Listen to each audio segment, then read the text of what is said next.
Here's how to scrape vinted seller details with no coding knowledge. For this we'll need the vinted scraper from nifty.codes. Link will be in the description. Simply just download it for your browser. Next press seller details.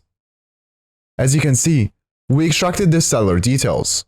You can do this for multiple different sellers. Now head to settings. Then press on stored data. In here you can find all data you scraped. You can specify some data to delete or move to export. Now to customize this, press on customize. Then press on seller details. In here you can change the data however you want. So for example, you can uncheck some data. You can also change the order of the data. And also change the name. And also add a criteria to only scrape the products you are looking for. Once you're done, press save. You can also find more features in the add-on section. Now to export this, press add to export list. Then press export.